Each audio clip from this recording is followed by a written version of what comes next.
Tsika isaky ny mahita ny fahaiza-manao tsika isaky ny mahatsapa ny fahalehibiazan'Andriamanitra tsika amin'ny andavanandro dia tsy tokony hisy ankoatra ny fifaliana anatin'ny fonao satria ny zavatra efa vitan'i Jesosy dia lehibe lavitra noho izay rehetra mety etaeta tiantsika tanteraka ny fiainantsika tsiraray avy. Ny fomba fijerintsika mila hovaina ny amin'izay zavatra efa nataony hatramin'izay. Aoko ity fotoana anankiray ity fotoana anankiray izay anesorana ny takony eo amin'ny masonao ahafahanao mahita ny fahalehibiazan'Andriamanitra indray. Azadiny fa ny fotoana rehetra dia tsara avokoa satria Andriamanitra manao azy ary ninninona zavatra apetraka eo am-pelantanan'Andriamanitra dia tsy maintsy maneho ny endrik'Andriamanitra izay fahatsarana mandrakizay. Amen. Ity fotoana anankiray ity dia rendez-vous an'i Jesosy ho anao manokana. Tsy ho antsika rehetra fa antsika tsiraray avy samy hiditra amin'ilay toerana mangina izay iandrasan'Andriamanitra antsika. Andehantsika mba hiditra ao anatin'izany, andehantsika mba hieno ny teny avy amin'Andriamanitra ho antsika tsiraray avy. Misy fananganana ao ambadiky ny ten'Andriamanitra, misy fiainana ao ambadiky ny ten'Andriamanitra. Manasanao manokana hitsangana amin'izao fotoana izao dia hivavaka tsika rehetra amin'ny voninahitra an'Andriamanitra. Alohan'ny hamakitsika ny salamo andehantsika hivavaka nomana ny fontsika sy mombantsika tsiraray avy ahafahantsika tena hoe mahazaka mahay miatrika an'izay programan'Andriamanitra rehetra. Hivavaka tsika ara.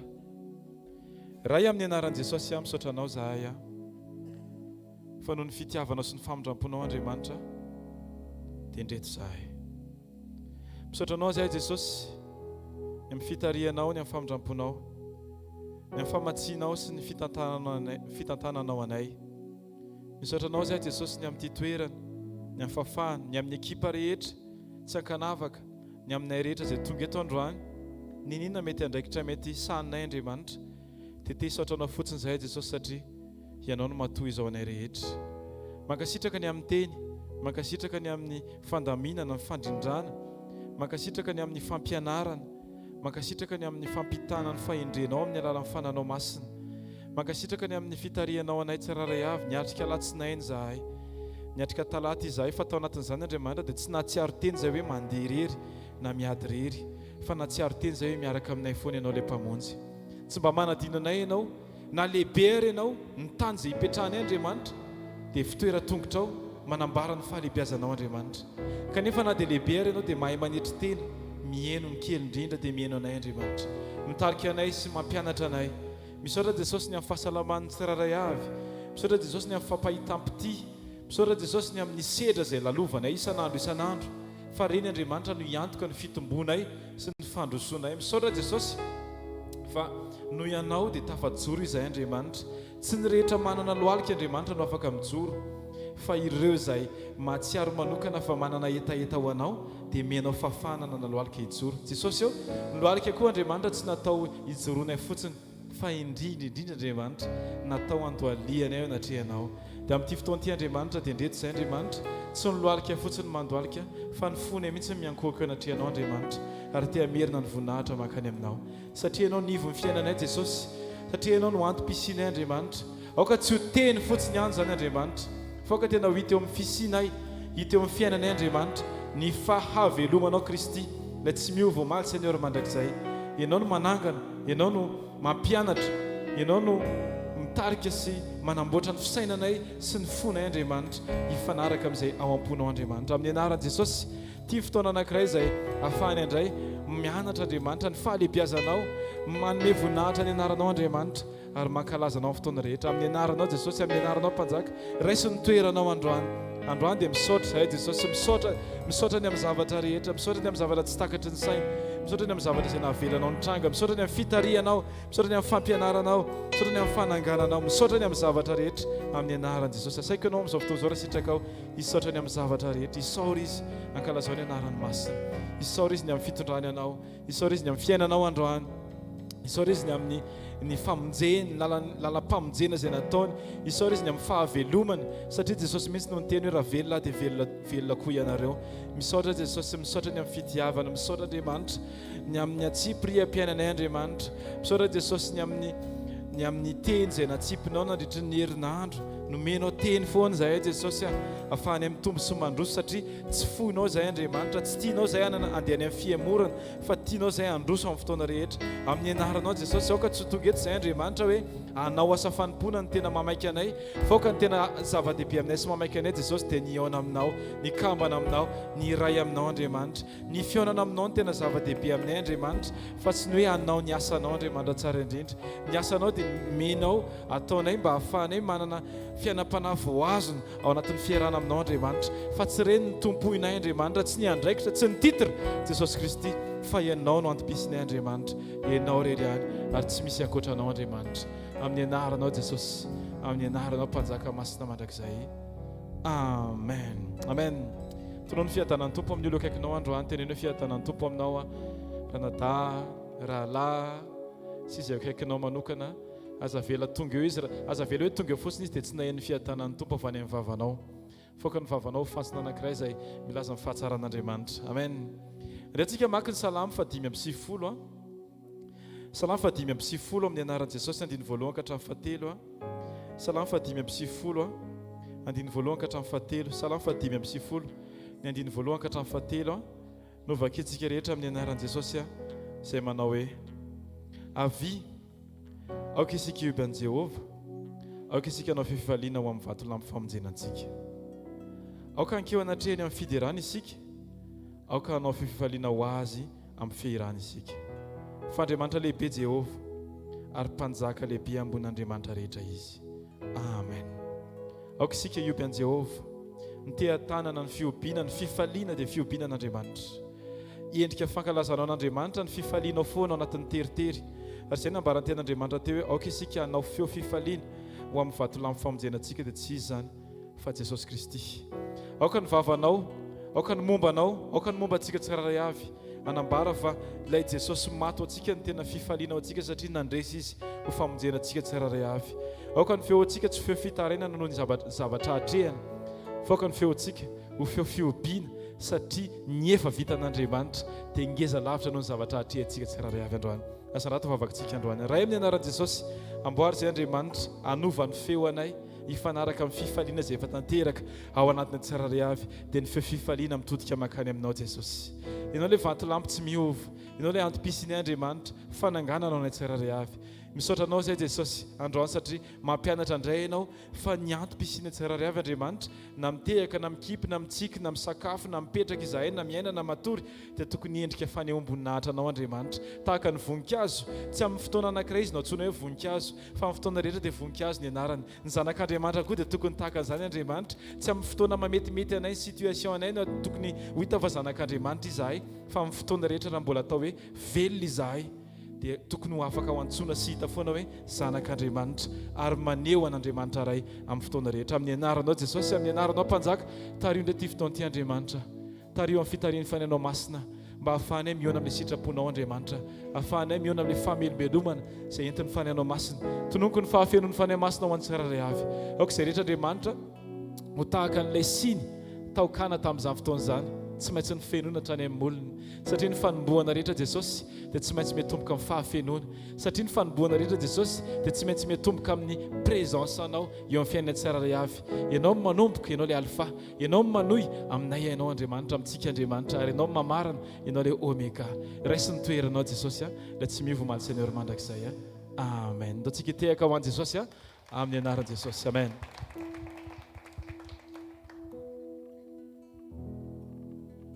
Raisy ny fiderana ny fitsaofanay Jesosy mendrika mandrakizay ny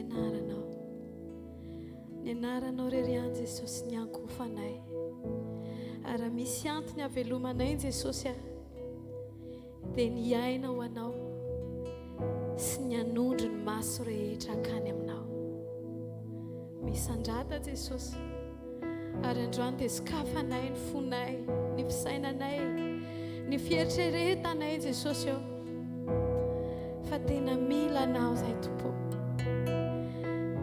androany Jesosy no anambaranay aminao indray fa raha misy zavatra ilainay mihoatra eo amin'ny fiainanay dia ny fahatsapanay fa ianao ilay tsy mafoy tsy mandao anay naoviana amaly vitianao koa zay Jesosy ilaza aminao fa Zay mihitsy Jesosy neny tena mila anao e.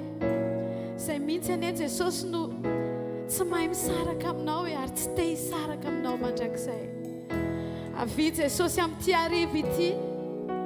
Avy Jesosy dia raisiny toeranao ny fiainana tsirairay avy. Fa ianao no ilaina isirinay mihoatra ny zavatra rehetra. Ndao ataontsika izany iry izany. Isan'andro Tompo mila anao, isan'ora Tompo mila anao, isa-minitra, isa-segondra Tompo mila anao. Isan'andro Tompo mila anao, isan'ora Tompo mila anao, isa-minitra, isa-segondra Tompo mila anao. Ny fonisanko ny fanaiko, maniry mafy anao.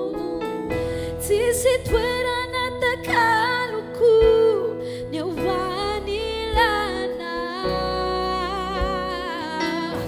Eo akaikinao ihany Tompo no mahatsara itoetrao. Tsy ananay isan'andro, isan'andro ao, isan'ora, isa-minitra, isa-segondra Tompo mila anao. Isan'andro anao, isan'ora, Jesus isa-minitra, isa-segondra Tompo mila anao. Ny fonisanko ny fanaiko, maniry mafy anao. Jesus tsy misy, Tsisy toerana takaloko ny hoany lanao. Eo akaikinao ihany Tompo no mahatsara itoetra. Tsy ananay lazao hoe ny fonisaiko ny fanaiko. Fonisanko ny fanaiko, maniry mafy anao. Tsisy toerana Tsisy toerana takaloko ny hoany lanao. Eo akaikinao ihany Tompo no mahatsara itoetra. Tsy ananay ny fonisaiko Jesosy. Fonisanko ny fanaiko, maniry mafy anao. Tsisy toerana takaloko ny hoany lanao. Eo akaikinao ihany Tompo no mahatsara itoetra. Tsy ananay Afa-tsy ho vavaka izany tononkely izany dia miantora tanteraka ianao amin'izao fotoana izao. Ndao hiantoraka tanteraka amin'i Jesosy, miantora tanteraka amin'ilay mpanao anao, ilay mpamonjy anao, ilay tianao taloha. Dian'izay Jesosy amin'ity hariva ity dia hanokatra ny vavanay, hanokatra ny sainay, hamenatra ny ao am-pony rehetra. Hilaza aminao Jesosy fa ianao no irinay, ianao no maminay indrindra. Jesosy verzay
misy toerana takaloko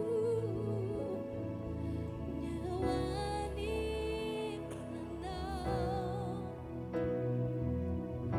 feto akaikinao eto ihany tompo no mamety ahy itoetrao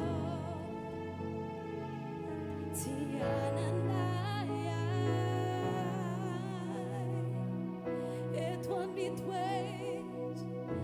it won't wait at his source.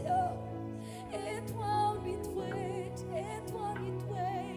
It's not it wait now. For I'm no yan.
Say will know Jesus. Lay natsuno tamin'ny anaranao. Lay nolazainao hoe ayanao. Zaho no niteraka anao androany. Ndretsy Jesosy anaja ny fiandriananao. Anaja ny anaranao. Satria ianao lay Mesia. Ianao lay Yeshua. Ianao lay voahositra Andriamanitra. Ianao lay tokan'Andriamanitra velona. Ianao no afaka manfatorana rehetra sy efa nandresiny herin'ny fahafatesana androany Jesosy anajanao zay ho tiavinay ny anaranao Jesosy fa masina Jehova tompony maro eniky ny voninay ny tany rehetra eniky ny voninay ny tany rehetra masina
Sotra fainao tokoa Jesosy le tsy mba olombelona ianao ka-andangy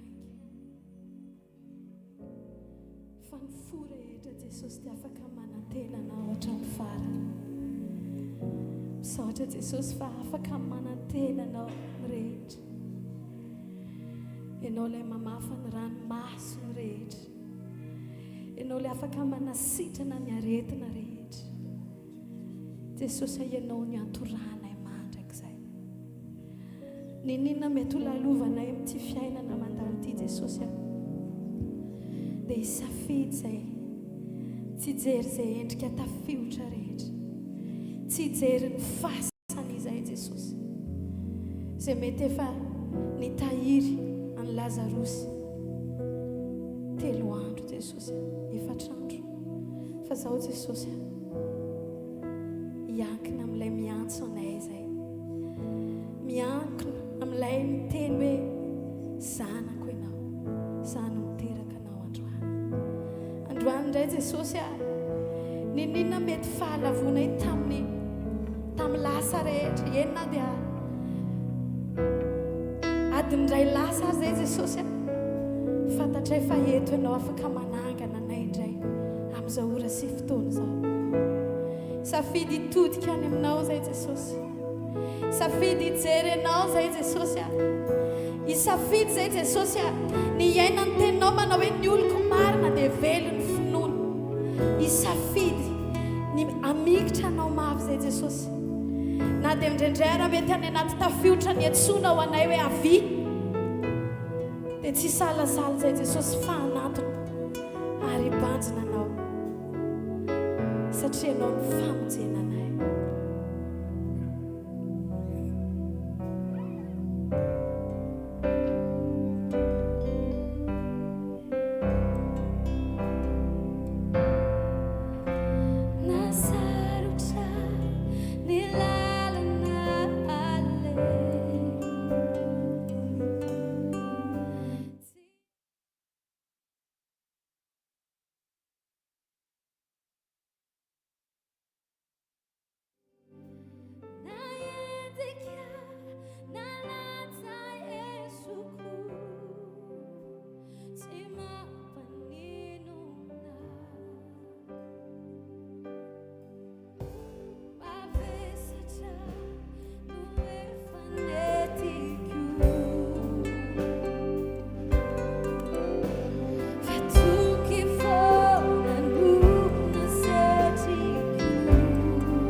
toerana tompoko azafady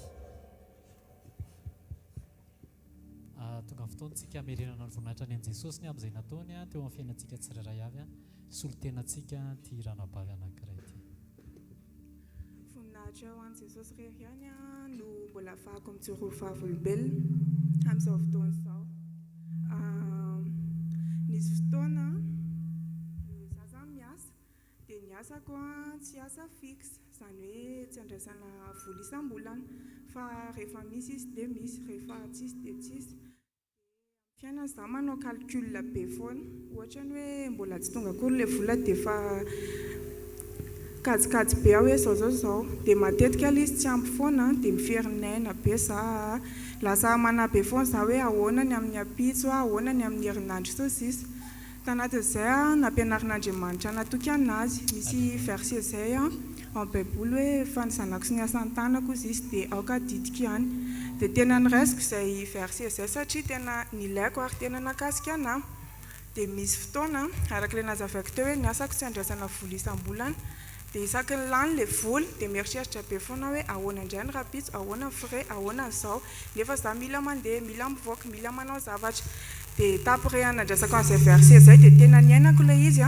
dia isaky ny hoe io vola io tsy za tsy no manao compte fa napetrako tamin'i Jesosy ilay izy isaky ny hoe ho lany le vola androany dia rapitso dia efa misy asandray dia ohatr'izay foana hatramin'izao dia faharoa manarak'izay nampianarin'Andriamanitra koza anao priorité anazy amin'ny fiainana misy ten'Andriamanitra zay koa anaty baiboly hoe fakatsao aloha ny fanjakana sy ny fahamarinana dia hanampy anao zavatra rehetrarehetra matetika ny fahagagana tsy voatery tedavina ny valim-bavaka sy ny fahasoavana fa ny fanatonana an'Andriamanitra amin'ny fo tena hoe tena hitan'Andriamanitra fonao rehefa manantona anazy manana fotoana ianao anazy tena akaiky anazy dia tena manampy izy misy fotoana somary enjakenjana kely makaty amin'ny efatra satria lavitra be zany no mipetraka dia tokony hiasa amin'ilay fotoana ohatran'izao dia nandeha mivavaka fa tsy miasa satria fantatro hoe Andriamanitra priorité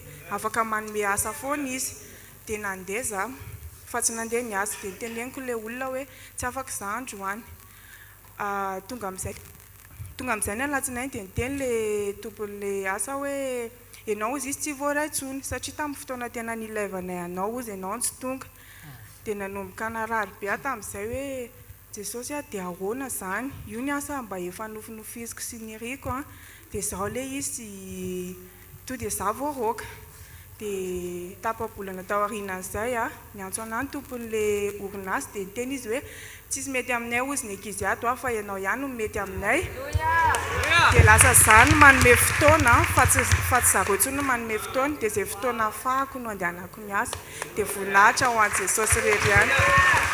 Alleluia, aloha tiaka mahafan'i Jesosy tsika. Amen. Velona Jesosy tena velona Jesosy. Izay zavatra tsy vitanao mandahazo no Jesosy dia tsy hoafon'i Jesosy ho anao zany.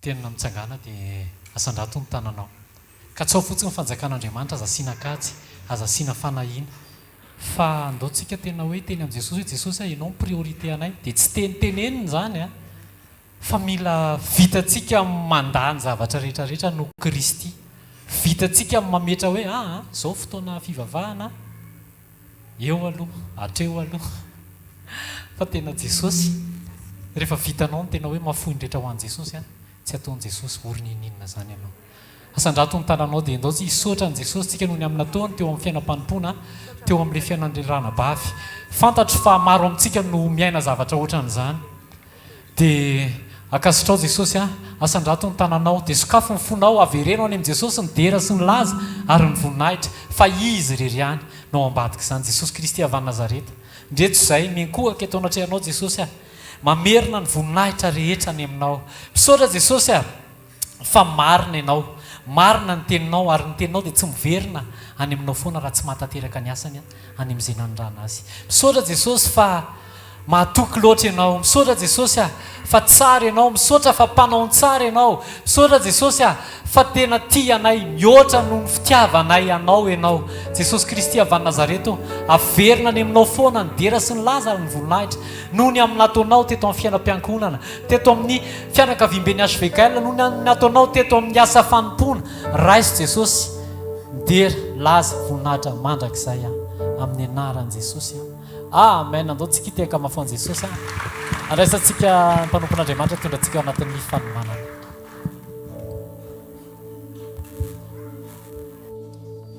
Afaka mipetraka tsika faly-miarabantsika rehetra fiangonan'i Jesosy Kristy amin'izao andro farany izao tsika le fiangonana ho ampakarina dia efa manomboka miala amin'ilay dénomination antsika dia mamanga ny fiangonana Mazanga, ny fiangonana Botoboanaka, fiangonana manerana zao tontolo izao e. Ia.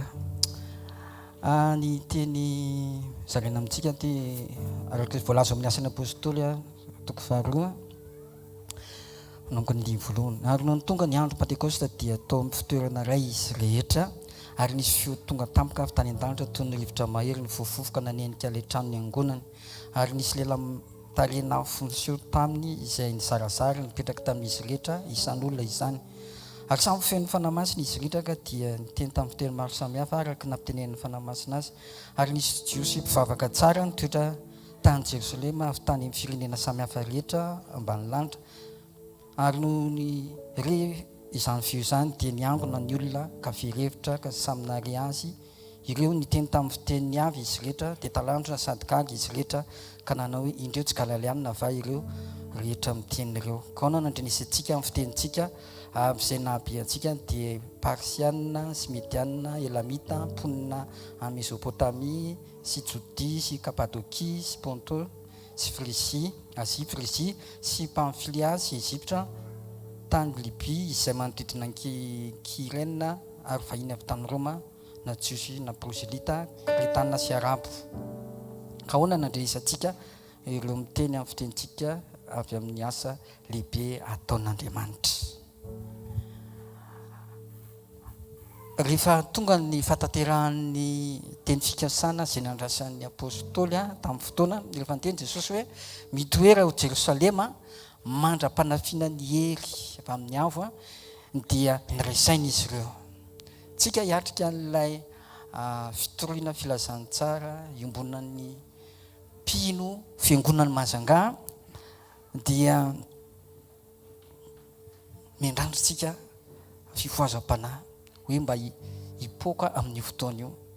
Amin'ny fifoazam-panahy mankony dia voasarika ny olona anantona, fa amin'ilay evangelisation ilay mitety atsika mitaona ny olona anantona an'Andriamanitra, misy fahasamihafana ilay izy. Fa raha zareo raha mbola raisaina teo amin'ny toerana anankiray zareo dia tonga ireo ary nivangin'Andriamanitra voalohany ny mpivavaka. Ny mpianatra aloha nivangina voalohany ny raisaina teo amin'ny toerana iray ireo miara-ny vavaka, ny fandinika teo ny famela heloka, ny fakatỳ ireo ny sujet de prière ny ary mitovy ho amin'ny tanjony anankiray ny teny fikasan'Andriamanitra. Tsy nisy tao hoe prospérité tao tsisy nyzany teo fa hoe le teny fikasan'Andriamanitra famonjam-panahy, asa lehibe ho ataon'Andriamanitra zany. Dia rehefa tonga io fotoana io dia voasarika ho azy ny olona nanantona ilay fitrambony ny angonana zareo. Mbo izany no nataon'i Jesosy any Mazanga. Voasarika ho azy ny olona eo amin'ny toerana ifanomezana hoe aria ary mino amin'ny fataon'i Jesosy zany rehefa miraisaintsika. Amintsika le mangetaheta point le izy no tokony mipoaka voalohany zay vao misy fiantraikany any amin'ny fiangonana maro izay manodidina antsika be tabe any izay mpiara-miazakazaka ratsany Kristy daholo ireo. Rehefa tonga ny fotoana dia voasarika ny olona. Ao Baiboly manko ohatrany tsy nisy le dénomination fa tsona moatra ny any Efesosy dia Efesiana, Roma dia Romana, dia ohatran'ny tanàna rivienne fiangonana Tananarivo. Fa teto dia hoe Parsiana, Mediana, Elamita, teo daholo voatontonoko teo rehetrarehetra io dia zao izy nanantona reny olona reny dia nitady an'Andriamanitra. Dia nisy teny anankiray, inona no tokony ataonay? Dia ny voalohany toroteny nataon'i Petera izay mino fa Jesosy no tao anatiny dia nitaona an'ireo olona ireo hibebaka dia niova izy ireo. Mbo izany aneo no ataon'i Jesosy ao any Mahajanga izay araka tenen'ny mpanompon'Andriamanitra tao anatin'ireny fotoana nisy tany ireny fa mitomboka any ilay izy dia aloha hitomboka amintsika atao anatiny ihany koa ilay izy dia izy fitraikany amin'ny olona dia tsisy hanonona anarana fiangonana amin'izay fotoana izay fa ary zareo avariananina sy avariananina dia afinaritra be io fotoana io.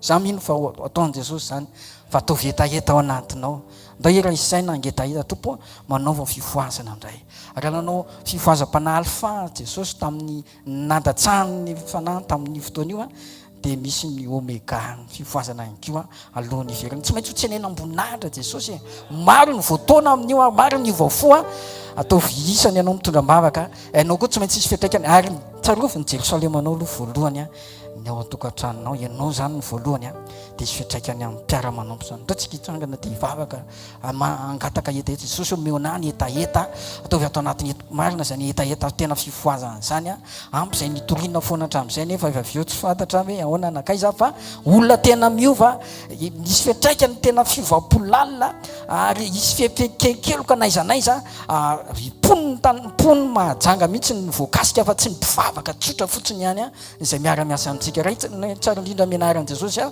sotranao lehibe ny fitiavanao sy nindra fonao anao ny dera sy ny aja mandrakizay tompo ny etaetanay a dia mba hiverena n'ilay nataonao tahaka amin'ny voalohany fa le nataonao tamin'ny voalohany tatioriana nisy nanovanova izy io a fa zao kosa izay miverina amin'le tsisy kilema hatramin'ny voalohany Jesosy a za ny etaetanay a tahaka le nivoan'ireo apôstôly a rehefa nasainao ny toetra teo amin'ny fitoerana anankiray izy ireo ny resiany mitoera Jerosalema mandra-panafinareo ny hera avy amin'ny avo Jesosy o izany ny etaetanay amin'izao fotoana ho avy io fotoana io a amangy ny poniny mahazangay ianao amangy ny fiangonanao rehetra ny mahazangay ianao ary nefa raha anao izany ianao a dia tao amin'ny apôstôly tao amin'ireo vehivavy lehilahy ny ray saina ny vavaka no nataonao izany voalohany a akasitrahana feno anao ray a amin'ny anaran'i Jesosy a amen aloha tsika tehaka mafy be ho an'i Jesosy a dia andray amin'ny mpanompon'Andriamanitra.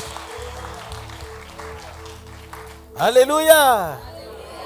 Ndao tsika no fofo fantanantsika any amin'ny lanitra isotra an'Andriamanitra mifontsika manontolo a velonay natrapamonjenitsika tsy hoe tsika akory ny tsara indrindra fa namindrana fosika ataovy tsapanao androany hoe ny tombonandro men'Andriamanitra anao dia tombonandro mpamindra-po satria mbola misy ilan'Andriamanitra anao ary na izy na izy isaina seritreritra hoe inona ny anjoanao ny fijoroanao androany mbola profo ahatsapa-hitanana fa tianao Andriamanitra ahofa any amin'ny lanitra ny tanao dia misaora azy amin'ny fonao manontolo makasitra azy fotsiny misaotra Jesosy zay ny toy izao dia noho ny fahasoavanao sy ny famindra-ponao tsy afaka hiteny akory zay Andriamanitra hoe zay ny tsara indrindra namendrika indrindra tsy ny fahaizanay mivavaka tsy ny fiaretanay ao am-pandolehana tsy satria ny fidinao zahay tsy satria koa hoe no ny asa fanomponay mahatonga anay toy izao fa misy famindra-po mihazona anay ny alehibe ny fitiavanao anay ny fiheveranao anay lay antom-pisiana mbola tsy tanteraka ary zay tompo dia tsy manana kotry ny androany isan'andro fa na mbola misy ny atao hoe androany dia anokatra ny fonay zay a anome voninahitra sy ankasitraka anao a raisina ho tompontsony miaina anomezanay voninahitra anao Andriamanitra ndreto zay rehetra tonga eto amin'ity indray andreteny fiainana avy aminao manambara zava-miafina aminay eo amin'ny teny aso ny fanahinay anakekezanay anao bebe kokoa ampitombo fahendrena sy fahalalana anay andehananay amin'ny sitraponao isan'andro mangataka izay tompo androany aoko tanteraka araka ny sitraponao indray eo amin'ny fiainanay tsiray avy isam-batan'olona ampifaly ianao anome fitsaharanao anao am-po ary rindrindrindry ampitsika ianao eo amin'ny seza fiandrianana Jesosy malala tianay ianao ary tianay mandrakizay ianao fa raha izao no toy izao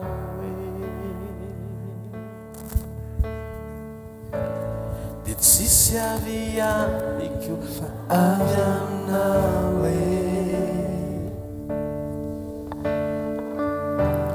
zao lay tsinotsinona tamy andavaky liona fanatsanganao ho zanakao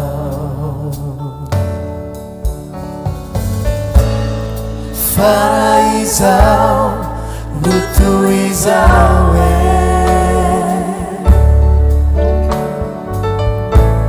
dia tsisy avy amiko fa avy aminao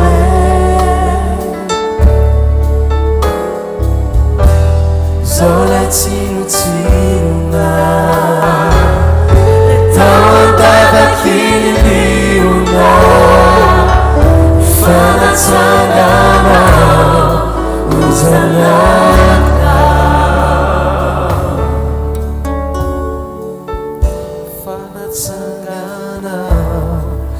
Nao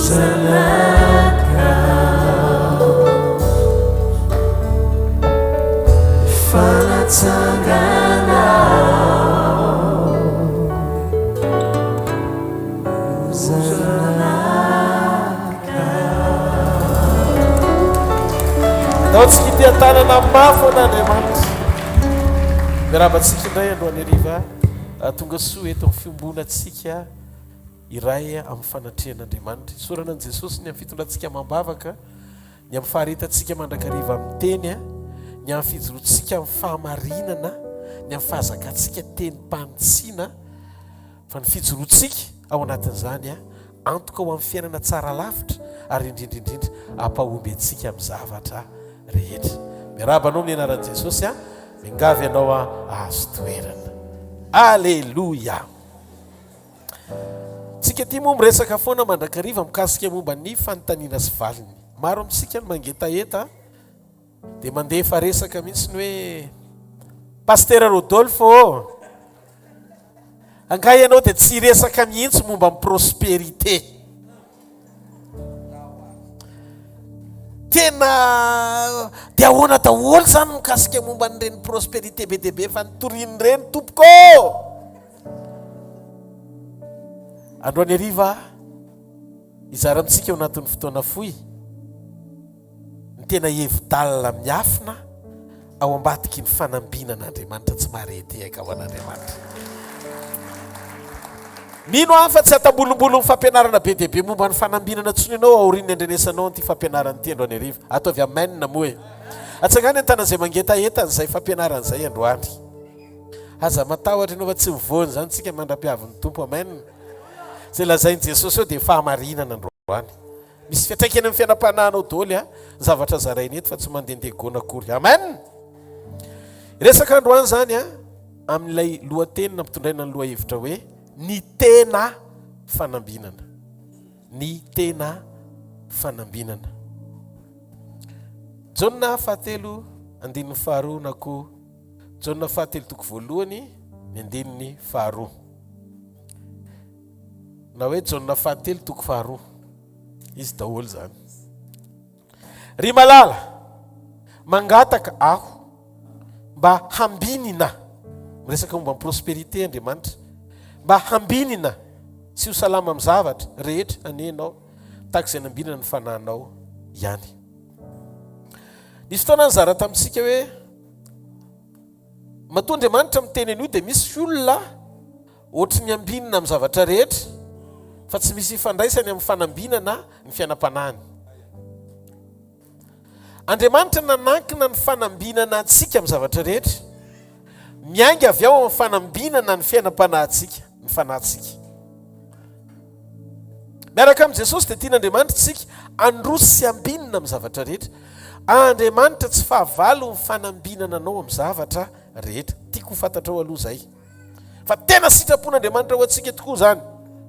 Ary ny devoly sy izay ampiasainy dia faly mahita amin'ny fiainanao tsy mandroso fa mitoetra tsy mihetsika eo amin'izay misy ianao foana hatramin'izay. Fa eto ny Baiboly dia maneho ny sitrapon'ny ray ho antsika.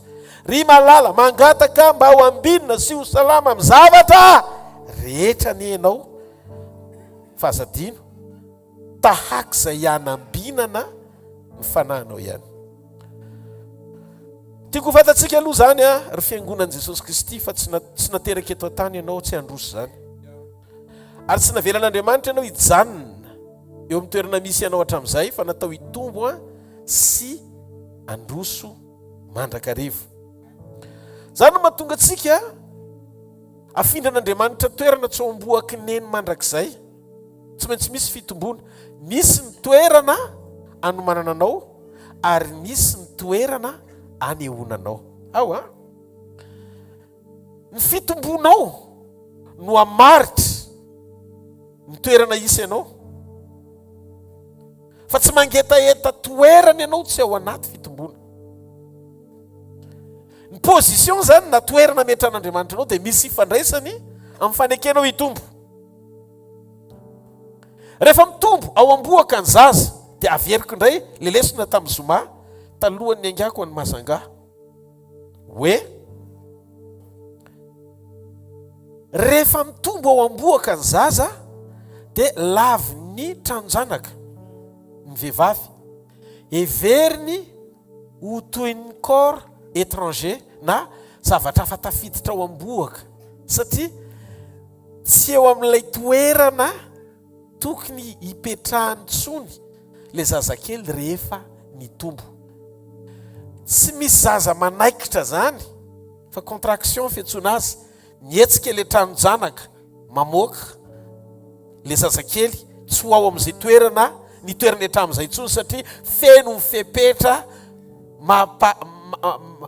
ampy ny fepetra mahatao azy teo aloha efa tokony avoaka amin'izay fa tsy eo tsony. Vokatry ninony zay? Vokatry ny fitombony zay. Aza mandoaliky mba hiova toerana hoe te anana toerana tsara lavitra noho izao a. Aza pahoriny toerana tsy hita fa maneke hitombo fa alohan'ny toerana. Zany hoe itoerana misy ianao androany io tsy mendrika anao rehefa mature ianao. Tsy marety aka ho an'Andriamanitra. Point anankiray ngezabe zay. Fa ao anatin'io teny io ihany koa dia misy révélation lalina be mihitsy, fanambarana lalina be mihitsy avy amin'Andriamanitra hitombotsika ao anaty fanambinana tsara miaraka amin'Andriamanitra. Ozy izy ry malala mangataka mba ho ambinina sy ho salama amin'ny zavatra rehetra ianao. Zany hoe ny fanambinana tsy ny elohavany fahasalamana dia tsy fanambinana. Miara mandeha ny fahasalamana sy ny fanambinana. Zany hoe salama aloha vo ambinina. Mety manatsaina be ianao, manampahalalana be, matsilo, fa rehefa marary ianao a dia tsy avelan'ny tsy fahasalamana hiasa zany nanao zavatra. Marina sa tsy marina? Ary tsy afaka misitraka ny fahaiza-manao, tsy afaka hisitraka ny fahatsarana sy ny fahaiza-manaonao zany ianao raha ohatra ka marary. Ilainy ianao zany salama tsara aloha vo afaka ny androso tsara amin'ny zavatra rehetra. Za mahita fa nizaniza antsika tsiray avy zay tonga eto, mety marary ianao fa tsy ho faty ao anatin'ny aretin'izany ianao. Zavatra azoko antoka dia zao, hiasa mahery Andriamanitra satria lay tena fanambinana ny hozaraiko aminao androany. Lay tena fanambinana. Ny fanambinana zany dia tsy hoe lay firentin'ny fahatsarana ivelany mahafeno mifepetra ny zavatra ilaina hoe eto ambonin'ny tany hoe sambatra ianao hita maso. Tsy zay ny fanambinana. Fa Andriamanitra eto dia milaza ny tena fanambinana voalohany hitakian'Andriamanitra amintsika, melohany hanambinana antsika amin'ny zavatra rehetra dia ny fananantsika fanahy na âme ambinina. Io fanahy io a tsy hoe esprit amin'ny teny frantsay fa âme na koa aina. Halleluja. Mahita fa zay rehetra fantsony devoly mitondra fandringanana na zay mety ho endrika tiany satana nampitena amin'ny fiainanao dia soron'Andriamanitra lavitra eo amin'ny fiainanao zany androany. Manome antoka antsika fa Andriamanitra dia tena liana ny amin'ny fandrosoanao amin'ny lafim-piainanao ray manontolo. Za mahita amin'ity takarivo ity fa amin'ny alalan'izao révélation zao dia hitondra antsika lavitra Andriamanitra ao anatin'ny tontolon'ny fanambarana hitarika antsika ho any amin'ny dinga fahalehibiazana hisehon'ny voninahiny eo amin'ny fiainantsika. Andriamanitra dia maniry antsika ho salama sy ambinina amin'ny zavatra rehetra.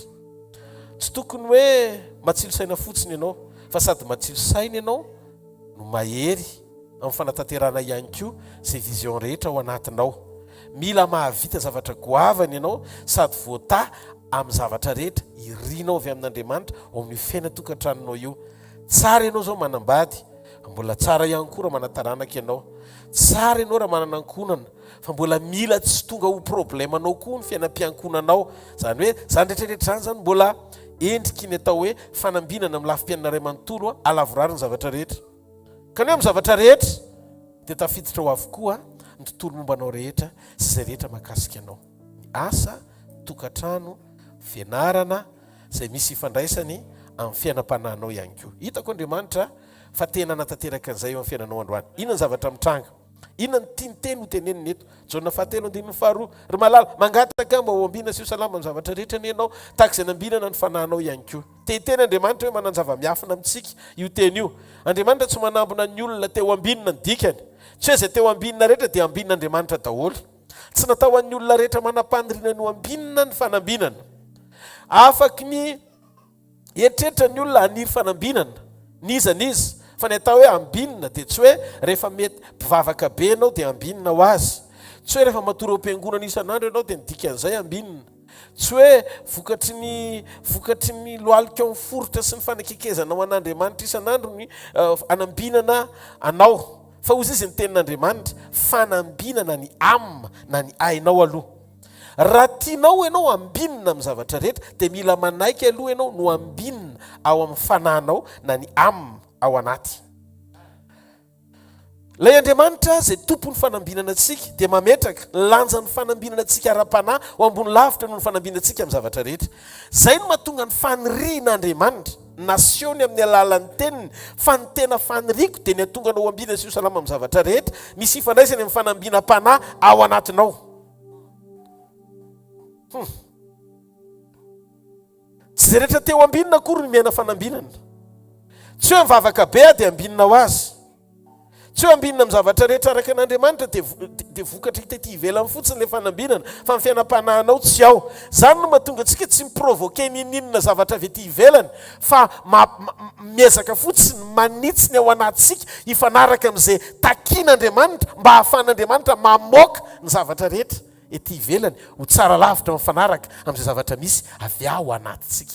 Ndaso fa tena omeko anareo ny toko sy andininy androany anaporofona ny fahamarinana io tenim-panambinana io avy amin'Andriamanitra. Aleloia.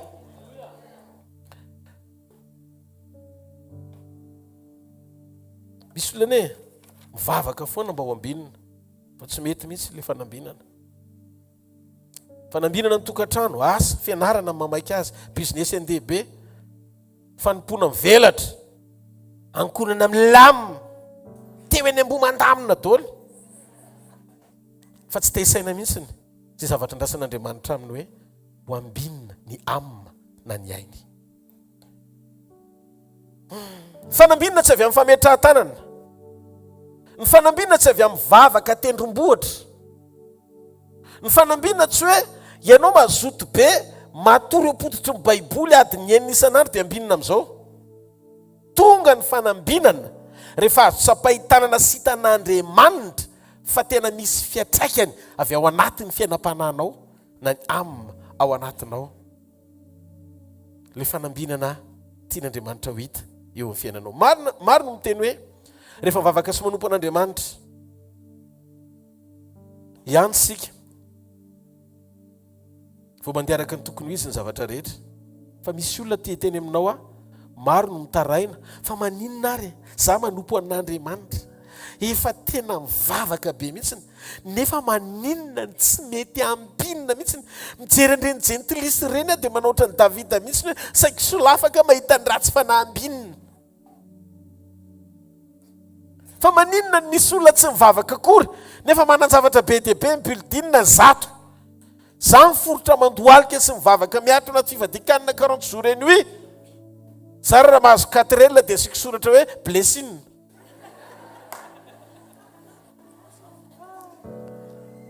Nanetsika tia ametraka amin'ny fanambinana ho amina karazana endrika bénédiction matérielle na hoe fitahiana raha matérielle fotsiny.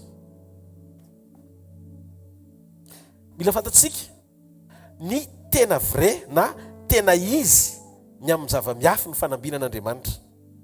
Zavatra voalohany mahamaika an'Andriamanitra indrindra dia ny fanambinana ny aintsika na ny fanahintsika. Ao amin'Andriamanitra ny zavatra rehetra dia manaraka ho azy ho antsika rehefa mety amin'Andriamanitra ny fiainam-panahintsika na ny am. Raha tsy ambinina ny ainao na ny fanahinao dia tsy misy ambinina zany ny zavatra rehetra momba amin'ny fiainanao. Tsy izay rehetra olona manan-javatra maro sy mitobaka no atao hoe ambinina eo mason'Andriamanitra. Manam-pahefana izy ny devoly anakana amin'ny fanambinana anao amin'ny lafi-piainanao rehetra, fa tsy afaka anakana an'Andriamanitra tsy hitanao izy rehefa hitan'Andriamanitra hoe mety ny fiainam-panahinao. Nanesika te anakana amin'ny fanambinantsika amin'ny ezaka ataontsika izany. Hianatra mafy be dia tena faran'izay olona be diplôma be dia miasa be dia mahay mitsitso be dia fetsifetsy be dia matsilo be dia tafavoaka be. amin'io ianao milaza hoe mba teo ambinina te aomby aho eo amin'ny fiainako. Tena diso ianao. Ozy izy ny baiboly. Ny élément tena ilain'Andriamanitra, na ny singa tena ilain'Andriamanitra hanambinana ianao. Dia tsy izay fanirinao ao anaty ezaka ny tonga any amin'ny tanjona tianao tongavana anehoananao fambinina ianao zay, fa ny fanambinana ny ainao. Zany no mahatonga antsika rehefa nandray an' Jesosy sy mivavaka indray, voasala amin'ny hoe tsy ambinina zany. Rehefa nandray an' Jesosy sy mivavaka, voasala amin'ny hoe tsy ambinina. Fa maninona? Mifandona amin'le ao anaty le teny, mamboatra n'le aina mba ho ambinina aloha.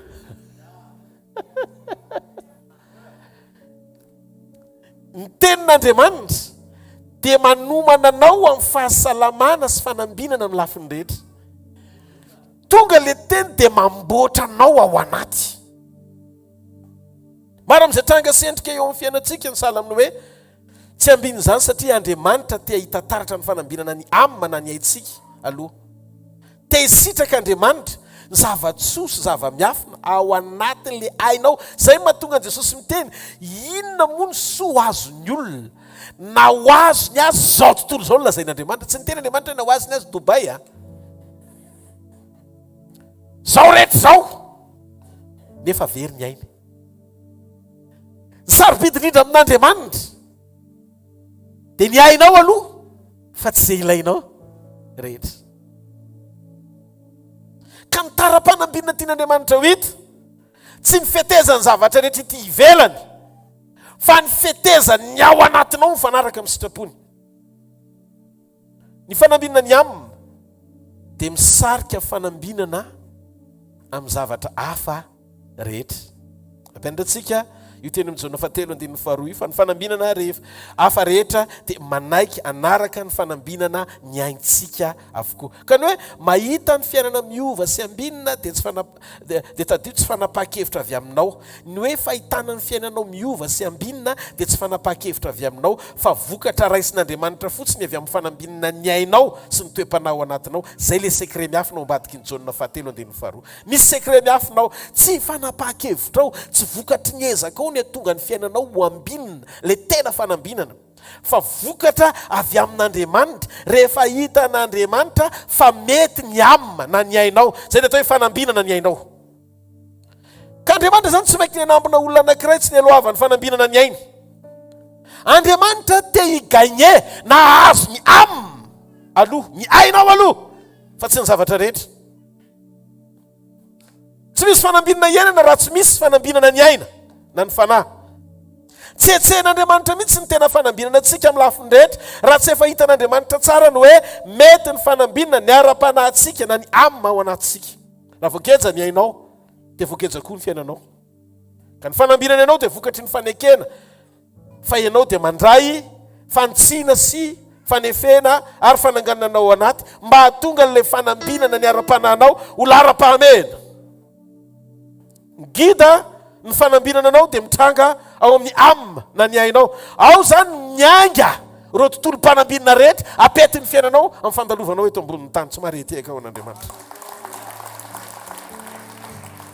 Tao miaiko fanoharana kely nareo ny famarinan'izany. Eny ene io olombelona teraka mandehandeha nomena anarany hita maso ny tarehany rehefa voateraka izy, dia tsy hitanao no namola volana azy tamin'izy tao amboaka, fa rehefa teraka izy voafantatra hoe mitovitovy amin'ny dada na mitovitovy amin'ny nenina manakaikika an'izy roa. Ao amboaka ny famola volana, tsy hita maso zany ny famola volana ny olona alohany amohan'Andriamanitra azy ety ivelany rehefa teraka izy. Raha mijery anao ny tanany, ny tongony, ny endriny, ny firafitry ny volony, reny zany tany amboaka daholo reny no nomanina. Ka ny voaka dia ao anaty tsisy mahita ohatra ny amina. Ny ainao tsisy mahita fa ao anatinao ao. Dia rehefa teraka amin'izay le zaza dia manana tongotra manana tana, zany hoe ary fomba voasehon'Andriamanitra. Renao zany miresaka mikasika mbona mitovy amin'ny ray mihitsy ity zaza ity, tao amboaka daholo zany zavatra zany no nitranga. Tao zany no niafina. Tsy nisy nahita le izy fa ny forona ny namboarina tao amboaka daholo ny olona vao navoaka hita maso. Dia rehefa hita maso amin'izay izy vao natsoina hoe Rodolphe, na hoe Viviane, na hoe Trésor. tsy mareteka mon'Andriamanitra. Dika zay fa mola volana ny ainao dia tsy hita ny masonao. Ka ny fanambinana ihany koa dia tahaka izany. Avy eo amin'ny tontolo tsy hita maso fa miafina ao amin'ny malezika ny hoe ambinina ve ianao dia zao le izy. Tsy hita maso aloha le fanambinana fa miainga avy ao anaty. Arakaraky ny fanekenao ho voaomana tao anaty no fotoana anehoananao ety ivelany. Ianao le tsy hita iny zany ny tenenao. Misy fiantraikany amombanao rehetra hita maso. Ny fisiany zany maro toerana ao anatinao. Inona ny tiako lazaina? Le fanambinana ao anatinao no misarika ny fanambinana rehetra ety ivelany. Raha mbola tsy mivoaka tsara sy miasa ary mampiasa anao le fanambinana avy ao anatinao dia tsy ho tonga mihitsy le fanambinana avy amin'Andriamanitra ety ivelany izay atao hoe manaraka anao amin'ny fotoana rehetra.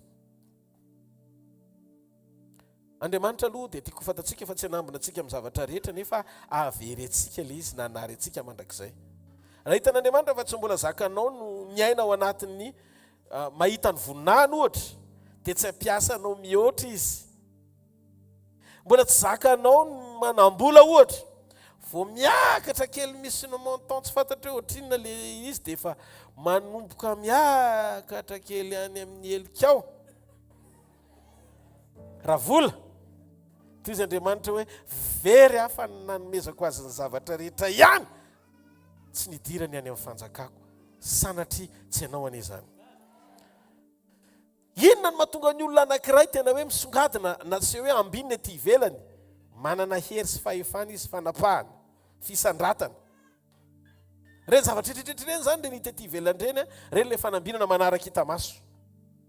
Za te teny aminao fa tsy misy ray be fitiavana zany ka hanome volant zanany satria midongo mitomany le zaza fa te hitondra tômôbila nefa fantatrao fa tsy hoainy akory le izy. Raha misy raha manao an'izany dia mpamono fa sambory. Dikan'izay Andriamanitra misaina lalina mihitsy aloha izy fa manao ny zavatra rehetra ilainao fa tsy hoe rehefa mazoto mitomany ao fanatren'Andriamanitra domenanao daholo ny zavatra rehetra. Amboary aloha ny amina mba ho beny, mba ho voatany ny ainao, mba ho ambinina ny ainao aloha vao manaraka ho azy ny zavatra rehetra. Tsy mareteka ao an'Andriamanitra. Azonao amin'izay ngamba hoe nahoana ny fanambinana anao ny taraiky satria Andriamanitra tsy resy lahatra ny amin'ny toetra sy ny fanambinanao ao amin'ny amina izay mbola tsy teny hijoroanao tsara mifanaraka amin'ilay zavatra ilan'Andriamanitra mba hananan'Andriamanitra antoka hoe tsy hamerenao ary tsy hahatonga anao hiala aminy sy zavatra rehetra omeny anao. Betsaka ny fanjakan'Andriamanitra ny zaza marorika ny kely tsy ferana. Misy zaza marorika jerenao izy hoe lehibe satria lava be fa ny sainy mbola tsy mitovy amin'ny halavany. Marorika izy zay. Ny zaza marorika tsy azo anakinana andraikitra ngeza be. Ohatr'izay mihitsy le fanambinana tian'Andriamanitra ho tenenina maniry mba ho salama sy ambinina amin'ny zavatra rehetra ny ianao tahaka izay nambinina amin'ny fiainam-pananao ihany koa. Mbola tsy tena tomomana ny zavatra rehetra ilain'Andriamanitra apetenao ao anaty mba hahatonga anao ambinina amin'ny zavatra rehetra. Zavatra mahafinaritra antsika matetika dia zao, rehefa miseho ny fanambinana amin'ny zavatra rehetra dia zao, reto manaraka anao anatin'ilay fanambinana, malaza, fantatra ianao satria nahoana, mpanambola, manapaka, be fahefana, manampahalalana, feno fisandratana. Zany zany netriretin'ny olona hoe fanambinana. Maro ny teny hoe hatrizay ny fanambinana azy. Hatrizay ny fanambinana azy dia miankina fotsiny amin'ireo zavatra io ivelan'ireo. Dia inona ny atao? Te-potso miova ny dimy maloha. Ny ao anaty tsy fiovam-piainana mihitsy, tsisy fanetretena mihitsiny. Zahozahoana betsaka vao eninao mihitsy hoe vao manomboka misy lalana misokatra dia ny ao anatinao miova fa tsy hainao intsony. Zany hoe zay ny atao hoe tsy mahazaka, tsy zakanao mahatonga mitondra anao. Raha mbola misy eo am-ponao fialonana ny hafa metimety noho ianao dia mbola voasarika ao anatina toe-posy amin'ny mamarary ianao fa tsy tokony mbola tsy voata ny ainao, mbola tsy ambinina ny aminy.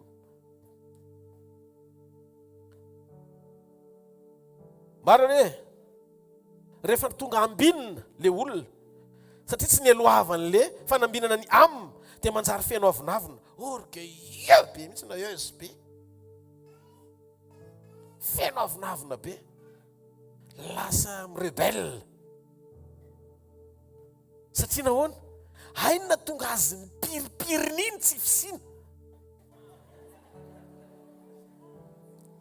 tsy mana personnalité désolé azafady ianao tsy vola ianao tsy arena tsy fahalalana tsy fahendrena fianao fanahy misy an'Andriamanitra tsy tokony zavatra ivelany ao anatinao anovanao tsy zavatra avy any ivelany ampidirina anovany ao anatinao fa zavatra avy ao anaty ampiasain'Andriamanitra ampivelatra amin'ny manodidina anao zay le fanambinana zany na tonga an'Andriamanitra miasa saina amin'ny fanambinana ny olony afaka ianao mandray fanambinana sandoka ary ianao mahafantatra tsara fa tsy avy amin'Andriamanitra le satria nisy alatra tafiditra tao nisy fetsifetsy tafiditra tao nisy tsy fay nisy zavatra be dia be mik mak afaka satana koa ny manome zao no tiako ho fantatrao afaka nananao zao tontolo zao fa zavatra anankiray ny azoko antoka fa tsy ho ao mihitsiny tsisy fiadanana ianao tsy ambininy ianao zany amin'ny alina tsy mahita tono mba antany raha zany mba niandra nisy fotoana hoe rovina ary zaka io sy nisy ovavolombelona eto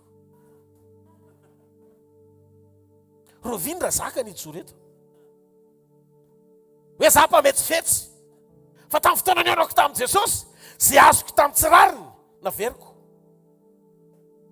ary nerako avy efatreny zay nalaiko tamin'ny fanambakana fa maninona olona ny antehitra tamin'izany lasa sy ny antehitra tamin'izany rehefa niona tamin'i Jesosy satria ny fahatsaranao amin'ny Jesosy le tena fanambinana ilainy Zakaiosy fa nialy koa tamin'ny zavatra ivelan'i Jesosy izy taloha nionany tamin'i Jesosy rehefa avy niona tamin'i Jesosy Zakaiosy tena niovy izy ka le izy be dia be ny miafina ao ambadiky ny teny fa tsy manaiky esan'ny teny dia mitory fanambinana diso daholo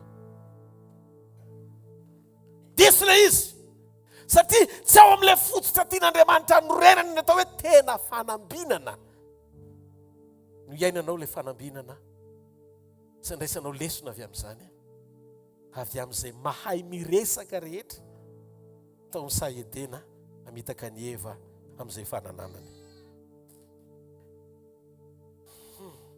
zany mahatonga ny olona mety efa pino nefa tsy mety tena misitraka fanambinana tsara satria rehefa tsy mety ny ao anatinao miaraka amin'i Jesosy rehefa tsy mety ny ao anatintsika miaraka amin'i Jesosy dia tonga foany Jesosy hiasa amonjy ny aintsika isan'andro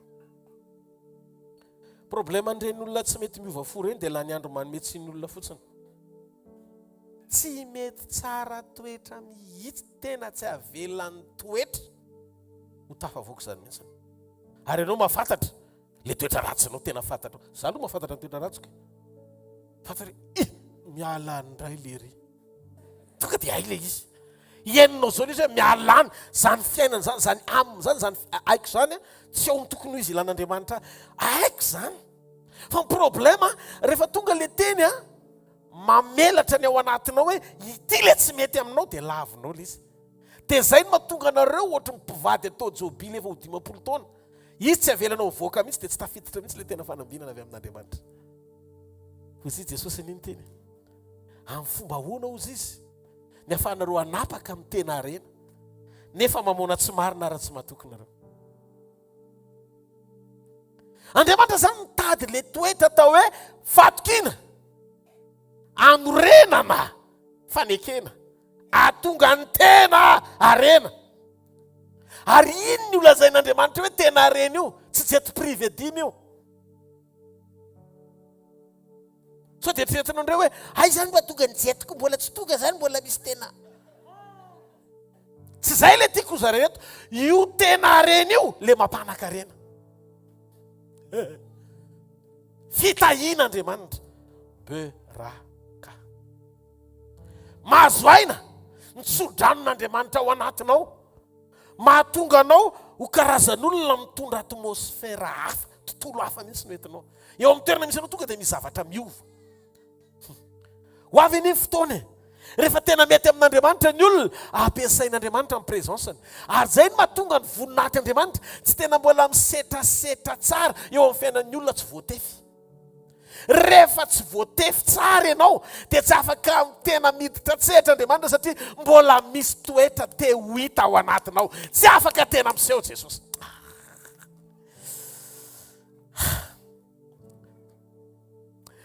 Zao rehetra ny mizara teny mahafinaritra, fa ny miaina teny mahafinaritra,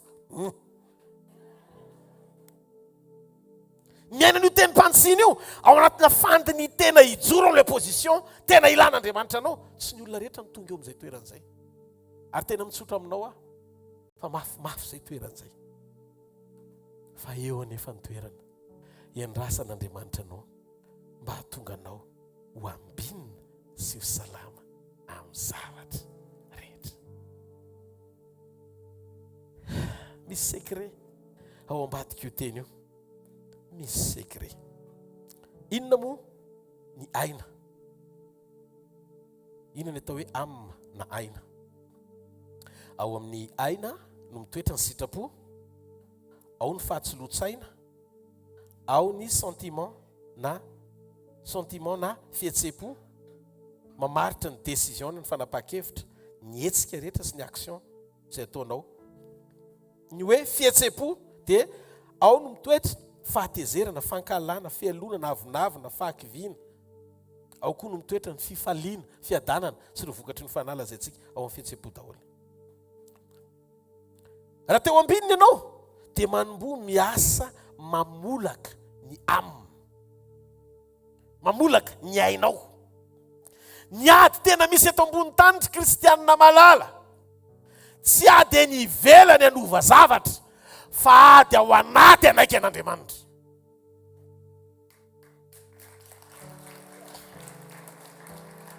Ambinina tsara ianao rafy ty fivoriana ty. Tsy maretiaka ao an'Andriamanitra. Ny hoe fihetsepo dia tadidio, ao no rakitra sarobidy, ahitana taratra lalana afaka ho sokafanao idiran'Andriamanitra tsy hatreho ny fiainanao raha tsara io fihetseponao io, raha mety amin'Andriamanitra io fihetseponao io. Tsy atsika tapenana amin'ny toetra tsara, mody tsara ety ivelany, mody any nefa ny ao anatinao fasana. Fariseo sy sadiseo ny tenen'i Jesosy, loza nareo fariseo sy sadiseo izy pe tsara velatsy. Nareo izy ohatry ny fahasambao tsara ivelany fa ny ao anaty taolapaty. Toetra anisan'ny tsy tian'Andriamanitra indrindra ny fihetsara velatsy. Fihetsepo diso zany.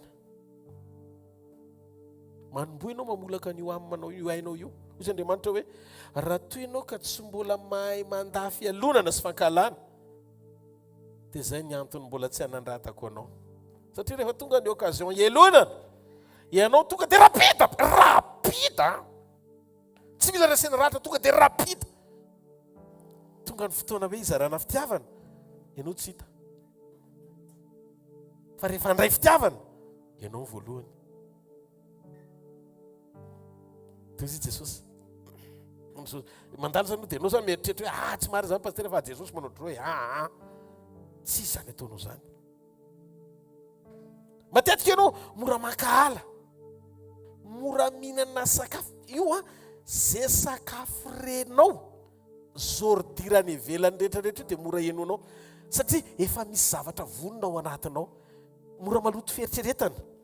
Dia efa misy zavatra efa eritreretiny sainao dia iny confirme aretina anie zany. Tsy voatery ho marina akory ilay satria ianao efa nanazatra ny sainao eritreritra, zavatra eritreretinao rehetrarehetra io zany dia marina daholo. Dia vao misy miteny amin'izay io ary nefa confirme n'inona?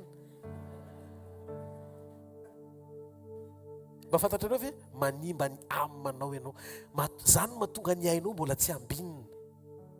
Mila mianatra ianao mifeny fahombiazana, mifeny ao anatinao mba ho amin'ny tanjona tsara hifanaraka amin'izay ndrasan'Andriamanitra aminao.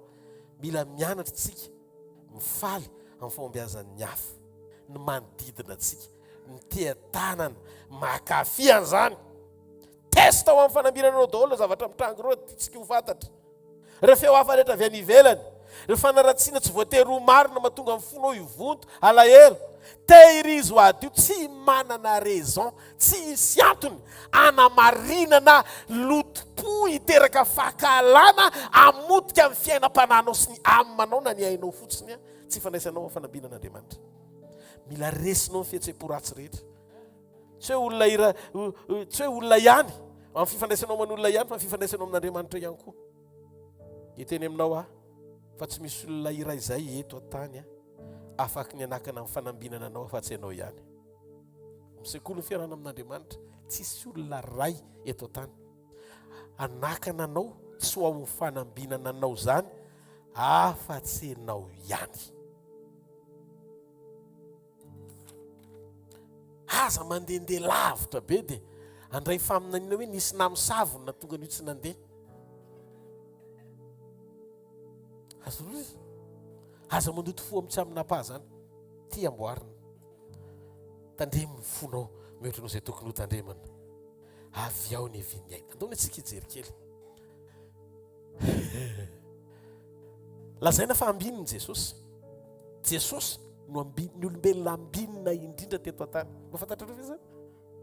Nefa ny ondam-bato ohatran'ny Jakoba tsy nanatanja nanitrena ny lohany na trano ny toerany fa nanaovana fandraisana aza ny indraminy. Hiditra ny Jerosalema tsy biriky azy no tengena fa biriky n'olona. Hoe mbola misy raha ilan'ny tompony azy avy eo naveriny fa tsy hoe iny dia tsy hita le biriky.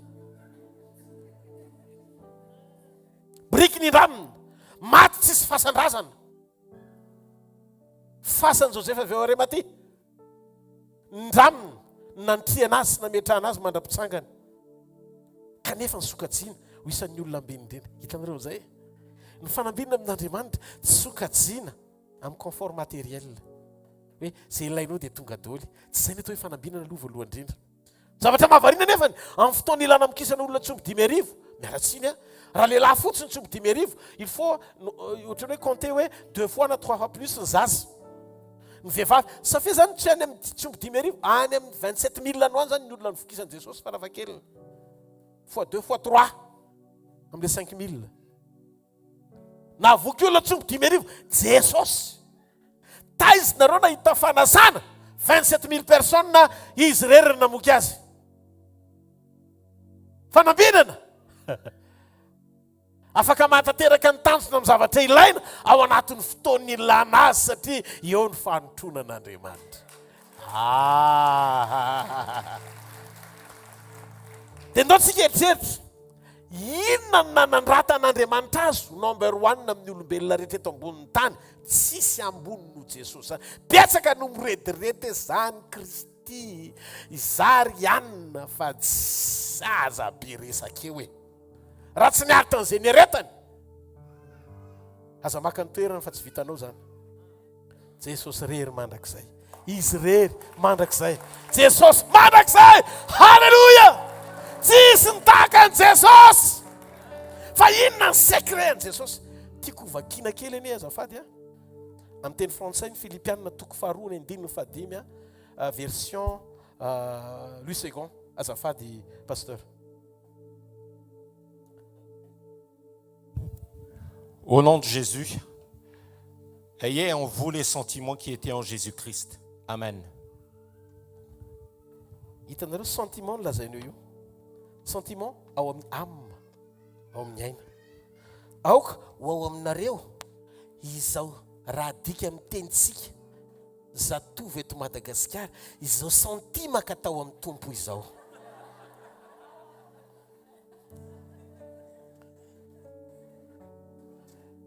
Azonareo tsara ty fanambinana ty androany. Mba vakeo ny Jona 7:2 le teo pasteur azafady amin'le version teo ihany azafady.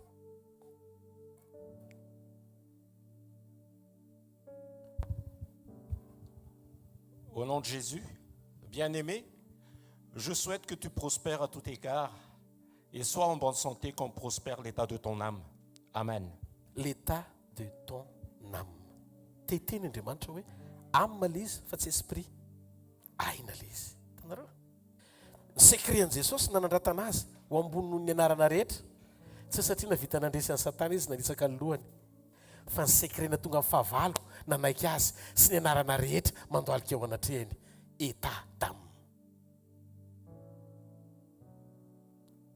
Prospera be Jesosy. Tena ambinina velona be izy tamin'ny toetrany.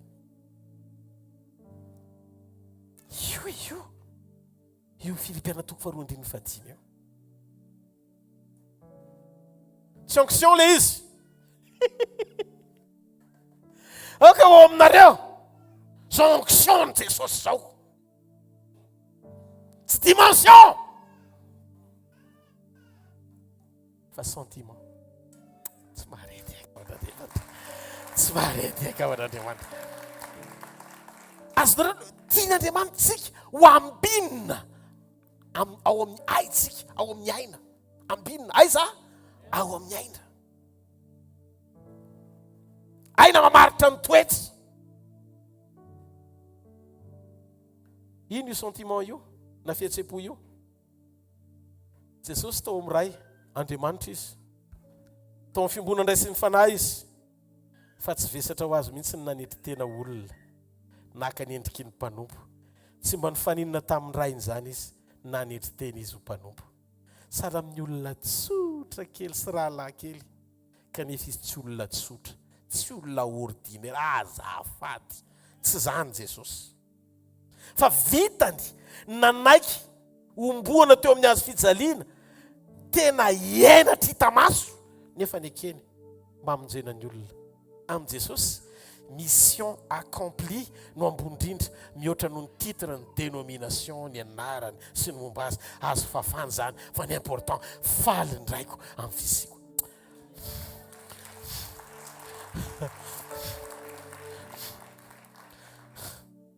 Raha mitaky antsika Andriamanitra ho tonga amina sehatra anankiray manaiky venao mba ho taratry ny fahanginana hanehoana ny fitiavako. Hampangina ny ampoponao. Hampangina ny zava-bitanao hatramin'izay. Sy ny tarafananao sy ny lazanao rehetra. Hampangino. Fa te hiseho amin'ny alalanao. Hitanareo? Raha mbola tsy béni, raha mbola tsy prospère ny amantsika na ny aitsika, raha mbola tsy ambinina ny amantsika. Sakana ho amin'ny setrasetra-panehoan'Andriamanitra ny tenany amin'ny alalan'ny fisitsika zany. Dia zay mahatonga atsika tsy ambinina salama amin'ny zavatra rehetra satria tsy ambinina ny aitsika.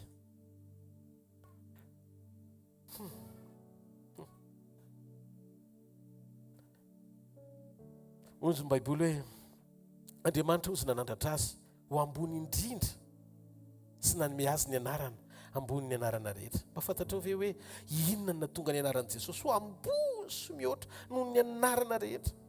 Lasa manaiky ny anaran'i Jesosy daholo natao andohalika eo anatrehany zavatra rehetra. Tsy vokatry ny fandresen'ny devoly zany. Fa ozy izy sentiment na fihetsepo. Aoka ho aminareo zao zavatra tadiavin'Andriamanitra amintsika.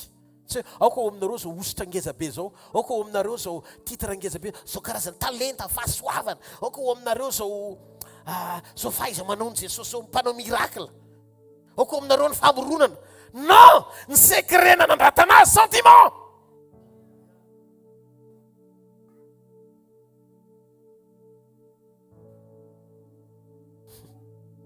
Misy fandraisany amin'ny faneken'ny fahavalo. Andohalika eo anoloanao ny état d'âme manao. Toe-po. Fomba fisainana fihetsepo. Amboary angan'io raha mbola tsy miveriny Jesosy. Zany mahatonga Baiboly milaza hoe tiava ny fahavalonao.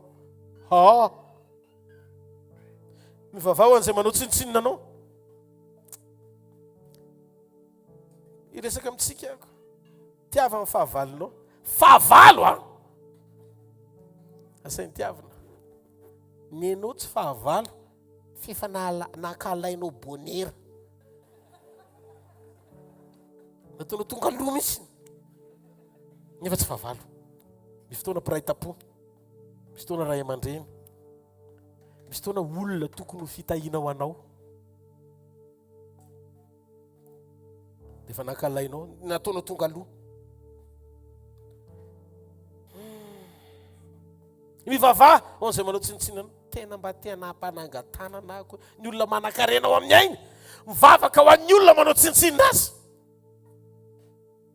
Atsangany tanan'ny olona zay efa mba mivavaka ho an'ny olona nanao tsinitsinina azy. Tena aza metsara, raha ohatra ka mbola tsy nanao dia aza atsangana. Miarahaba anao ambinina amin'ny zavatra rehetra ianao amainina. So koa le fananganana tana dia midika hoe mila sitrakintsika efa navita ny tokony natao. So misy manao tsinitsinina vao mivoaka ny vavaravara rito. Hitako ianao revavaka ho azy raha riva mainina. Hitanao Andriamanitra. Inona ny tenin'Andriamanitra? Manaitra antsika Andriamanitra. Vavao an'izay manenjika anareo. Manaitra Andriamanitra amboatra toe-po mba tonga anao ambina sy salama amin'ny zavatra rehetra. Mahafantatra reo ve? Andriamanitra manohitra mpiavonavina toe-po. Toerin'Andriamanitra fa tsy olona.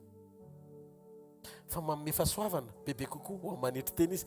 Toe-po fanetry tena. Sentiment. Mingavy ianao avoainy tena arena. Sy fanambinana ra-panahy ao anatinao. Fa nanandratana an' Jesosy tsy hoe izy mahay mandroaka devoly indrindra na be onction indrindra. Fa mahazo aina ny onction na ny Saint-Esprit ny fanamasin'Andriamanitra koa ao anatin'ny olona manaiky hampiasa ny fihetseham-pony ifanaraka amin'izay antom-pisiana ila n'Andriamanitra azy. Amen. Ka ny ady vavaka, ny ady goavana tsy avy tsy ady amin'ny devoly. Ny ady goavana tsy any amin'ny devoly. Devoly fa valo efa resy. Izy ary mbola amin'ny negosy aloha vao afaka miditra. Hozy Jesosy mekonareo vavasaina, tsy azo mivavalinareo resena na toerana zany. Efa nomeny le vavasaina. Donc hatreo mivavasaina fotsiny dia efa tsy makaizy izy. Ny saina zany ne raha jerena koa amin'dika teny hafa mbola sentiment koa nolazainy. Hatreo izy aloha freine. Ka ny ady goavana tsy ady amin'ny devoly aloha, tsy ady amin'ny mpamosavy, tsy ady amin'ny mpanao ratsy, fa ady amin'ny toetra tsy manaiky hanao ny sitrapon'Andriamanitra. Teo izy Paoly, fa itsika tsy miady amin'ny nofo aman-drà, amin'ny fanaratsy eny amin'ny rivotra. Tsy miady amin'ny nofo aman-drà tsika. Kinao raha mbola manana adversaire nofo aman-drà, mbola tsy miaraka amintsika ianao zany. Sika miady amintsika ao anaty ihany. Zay le tena ady. Mba tonga tsika ambinina amin'ny fihetseham-po. Misy olona zany manan-karena be mihitsy eo amin'ny fihetseham-po. Inona le renao amin'ny fihetseham-po? Isaky misy occasion ankalana izy mamoaka fitiavana. Rakitra tsara ho azy zany. Amin'ny fotoana tokony elonana, tena maneho fifaliana. Manatombo izy zany. Misy rakitra tsara zany eo anatinao, ataovy tena manana compte bancaire matanjaka mihitsy ianao amina fihetseham-po tsara. Hoe ambininy ianao. Dia ho hitanao amin'izay fa asandrasandratr'Andriamanitra tsy anana ny antra mihitsy ianao ary ny zavatra rehetra tena tsy maharety ka mampatahotra. Ny fahasoavan'Andriamanitra ho atotony eo tampon-dohanao satria mety aminy ianao. Aza ianao mameno otiny teninao za mety aminy. Fa en'olo zany toriteny zany. Mainina sa tsy amainina?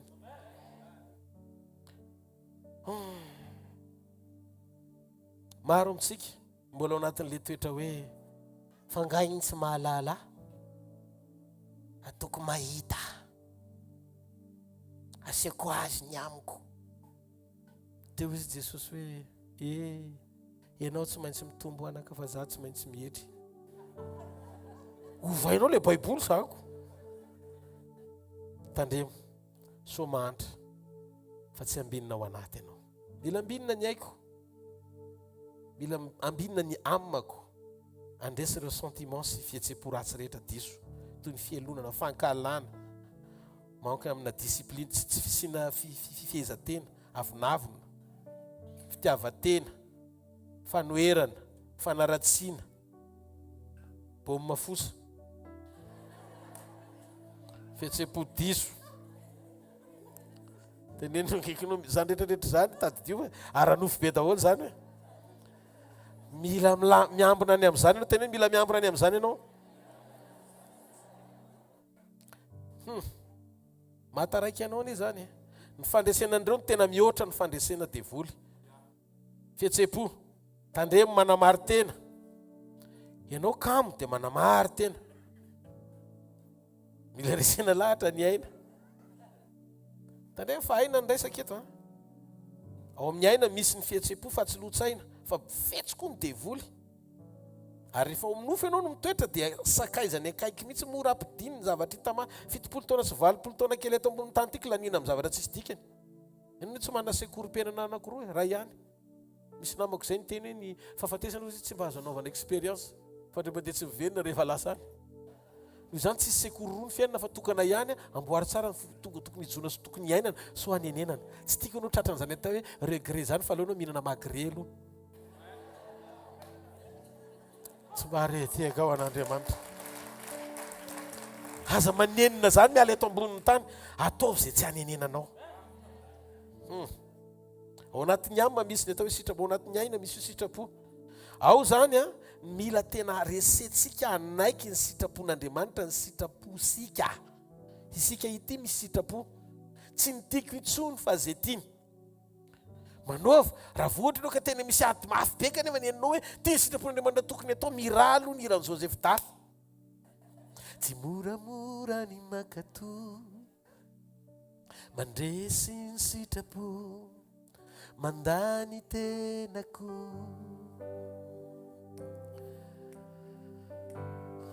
tsy mora manarady milanja ny azy fijalinao Kristy nompoanao Jesosy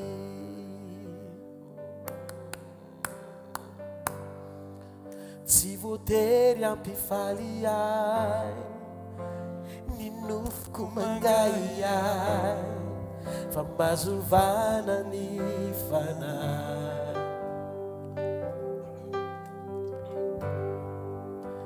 ny fanamasinantena amiko no tena reny dia ny miaina mifanetretena eo am'izay le mampitovy lalana fa tsy mandrefy lalana fa raha ny lalanao no lalako zay sitrakao no sitrako ny herinao no heriko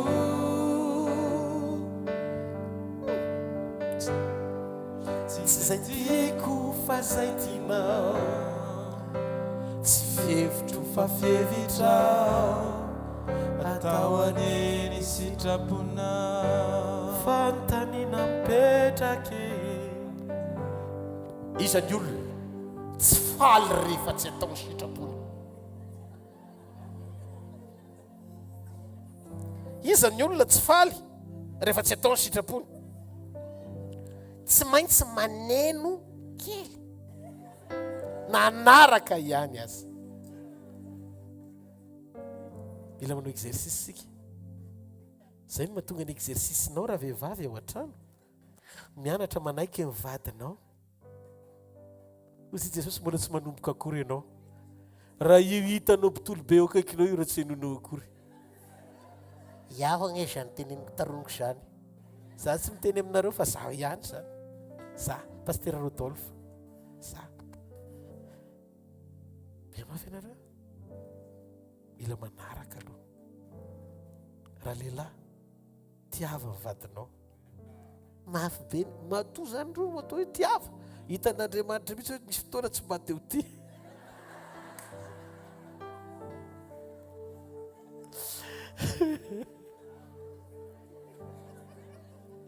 tao niteka mafy an'Andriamanitra fa rehefa fiain'Andriamanitra ao anatinao dia lasa be fitiavana ianao satria mila mizatra ianao iny mila fahazarany hitanao le ianao lehilahinao le fahazatiana zazarako anahitra amin'izay dia ohatrany hoe ohatry netinety zany le izy fa tsy mety zany io mila mizatra ianao mba mianatra makato zavatra mahavarina nefa ny tezao rehefa latsahan'ny fanamasy anao ka mihaino anao tena tena ohatrany hoe lanitra androany zany ny fiainantsika menaka. Marina zasa tsy marina.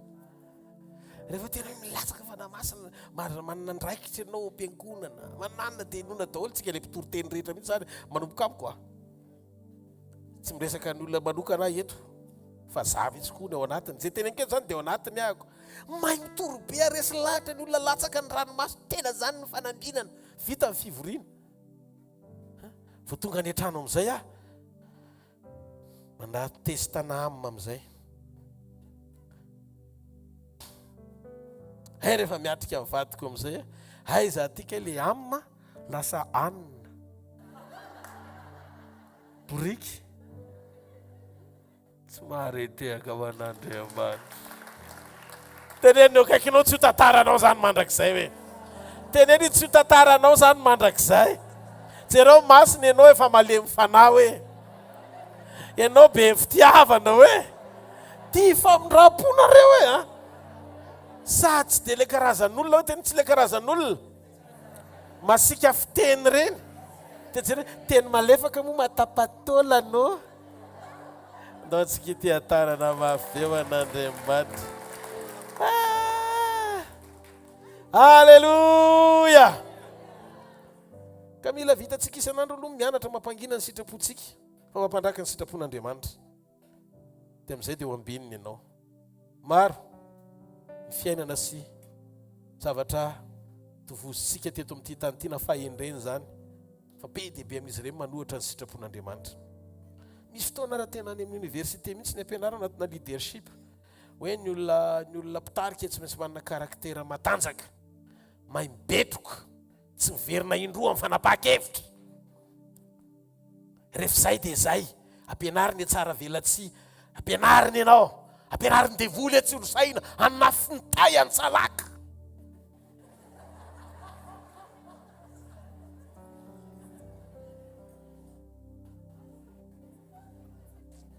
Dia ohatrany ianao ry ny rôle ao anatin'ny zavatra rehetra fa tadidio. Amitaka anao io raha-pitso. Neny Jesosy le fitsorana ihany. Fanekenao fa diso ianao. Tsy mety ny nataonao. Be dia be ny zavatra mifanohatra amin'ny fahendren'Andriamanitra. Ka raha ohatra ka tediavinao asiana fifanarahana kely amin'ny zavatra nianarana tany ampianarana ny fahendrena ato anaty Baiboly dia verynao satria misy zavatra diso amin'ny fampiaranao an'ilay izy. Ohatra, zay teo lehibe aminareo dia ko mpanompon'izy rehetra. Amintsika mibosy tompona atahorana satria any ny SOS na famonjena.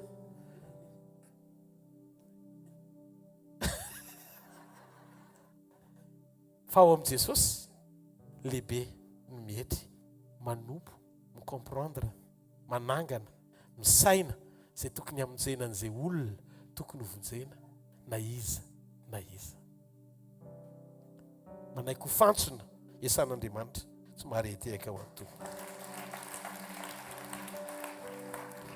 Tandremo fa niady takina aminao mba ho ambinina ny ainao dia mila mampandresy ny sitrapon'Andriamanitra ianao. Tsy hoentin'ny fihetsem-po diso ianao fa izay tian'Andriamanitra amin'izay.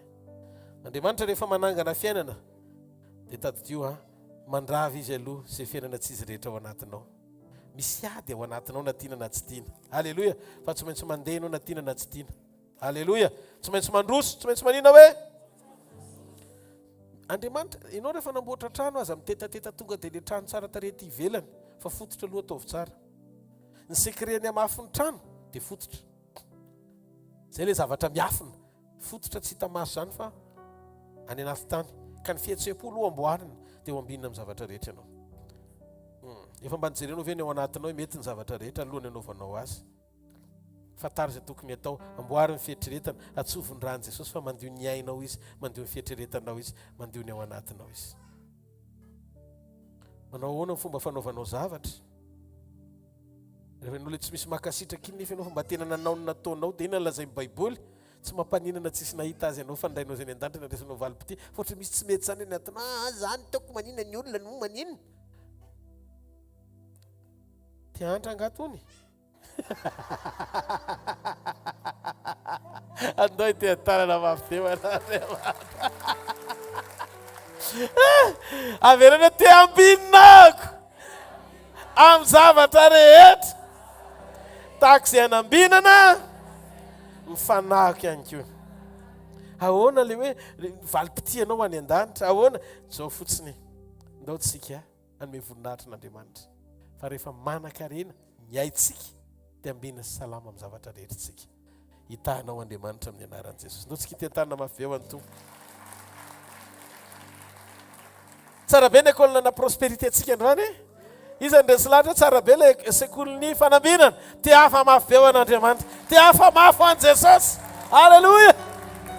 Ito maraina ny fotoanantsika eto amin'ity toerana ity dia miaraka misaotra ny tompo indray tsika amin'ny firailasana latabatra aminy eto amin'izao toerana izao ara-pitsy maraina amin'ny fito ny fotoanantsika aorianan'izay sampana rehetra dia samy manatanteraka ny fotoanan'ny fivoriana ho fanomanana ny croisadentsika ny Majunga tsy ho ela.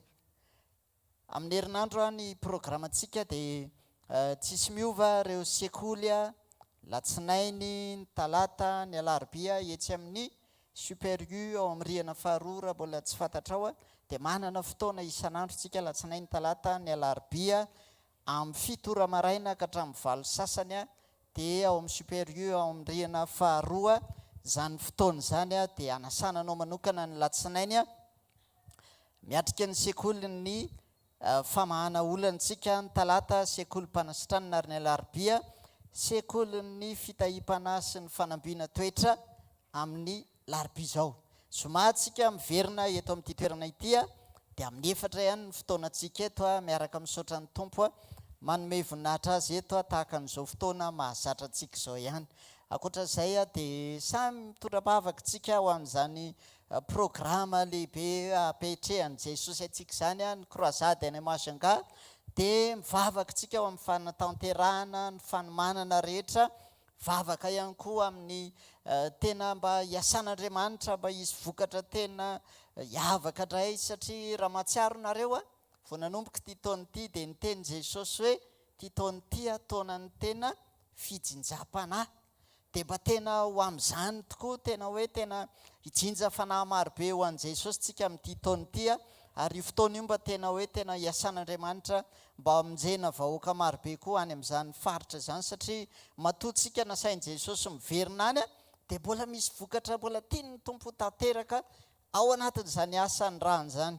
Vavaka tsika ho an'ireo asa maro samihafa eto anivon'ny asa fanompoana tsarovy manokana na efa nentina teto amintsika teto manana projet tsika ao amin'ny fananganana ny centre hvkl mba tonga tsika hoe tena hifototra ao amin'ny toerana anankiray amin'izay tsy mandehandeha intsony dia hoentintsika mbavaka ny fahatanterahany zany. Misy projet be dia be fa nitenenina teto ohatra hoe amoaka boky ny mpanompon'Andriamanitra, zany rehetrarehetra zany mila vavaka daholo hoe tao-bavaka reo asa efa miodina tahaka ny radio dia anasanantsika rehetra zany dia hoe tao-bavaka zany asa rehetra zany fa tena rehefa miombontsika ray fo amin'izany rehetra zany dia tena miasa koa Andriamanitra. Manasanao manokana andao hitsangana injiro ny tananao dia hivavaka ao amin'ny fanatitsika. Misaotra ray tsara indrindra amin'ny anaran'i Jesosy makasitraka ny amin'ny fahafahanay mijoro mitondra mifanatitra eto anatrehanao ianao no maimboninahitra ary ianao no ankalazainy. Misaotra tamin'izay rehetra nanambinanao sy ny tahinao ny tsirairay avy ary miverina izay manome voninahitra anao mifanatitra amin'ity androandroany ity mba akasotrao izay rehetra nitondra ny vokatra ny fony rehetra tamin'ny androandroany na ny ampahafolo-karena, ny sakrifisy izay rehetra fanatitra ny entiny tsirairay sy ny isam-pianakaviana tamin'ity androandroany ity dia mba ho ankasitrahana eo masonao zany ary mihoatra noho izany Andriamanitra atolotra ny tenanay, ny fiainanay, ny fanahinay mba ho fanatitra velona sy masina ankasitrahana eo anatrehanao tokoa voninahitra ny naranao ary indrindra ny andronay rehetra dia tianay hanomezam-boninahitra anao. Makasitraka ray amin'ny anaran'i Jesosy, amen. Miteka mafitsika mandray mpanompon'Andriamanitra. Alleluia. Ndao tsika no fofantanantsika any amin'ny lanitra misaotra an'Andriamanitra mifotsika any manontolo ny amin'ny fataterahany fotoana androany misaotra Jesosy misaotra ny amin'ny fataterahany ity fotoana ity, misaotra ny amin'ilay tena fanambinana tena tianao zay ho ambina sy io salama amin'ny zavatra rehetra tahaka izay nambinana amin'ny fiainam-panahinay ihany koa. Atsangano zay Jesosy satria zavatra fantatray dia zao hoe ianao Andriamanitra afaka miasa hivelan'ny komandinay rehefa miditra tsehatra miasa amin'ny toetranao ao anatinay. Tena marina misarika anao kokoa mihoatra lavitra no fahaizanay mampiasa finoana ny fo misokatra atonga anay ho ampiasainy fitiavanao. Tena reko fa miteny eto ianao zao hoe na ny commande ny fahasoavana aza dia miafina ao ambadiky ny arenan'ny aina ambinina manaiky ho ampiasainy fitiavan'Andriamanitra. Satria Jesosy talohan'ny fanasitranana dia honena marary izy vao nanendry azy. Fihetsebo ianao koa dia Andriamanitra honena mpanota, tsy mba nanameloka ianao fa ny fitiavanao dia manatenana hatramin'ny farany. Mba hiova Jesosy hifanaraka amin'ilay toe-po sy toe-panahy araka ny sitraponao. Androany tika hisokatra ny fonao atsiaro fa maminy Jesosy ianao, tsy manam-paharoa eo anatreny ianao. Tianao ny fitiavana mandrakizay izy. Sokafo ny fonao dia tenenao Andriamanitra. Tia ny foko Jesosy, tia ny foko tena tolotra anao. Meko tanteraka tsy misy asiko ambokambony ny momba, tsy eo imolotra ihany zany Andriamanitra fa tena avy any anatin'ny foko lalina. Apetrao eo ny fonao ny tananao. Mangata amin'i Jesosy Kristy velona avy any Nazareta, ny anasitranany ro toetra rehetra amina fihetsepo disy toerana ao anatinao, mba ahafahan'Andriamanitra miasa mamboatra manangana, ahafahan'Andriamanitra tena hoe mampitoetra fitsarana ao anatin'ny fonao.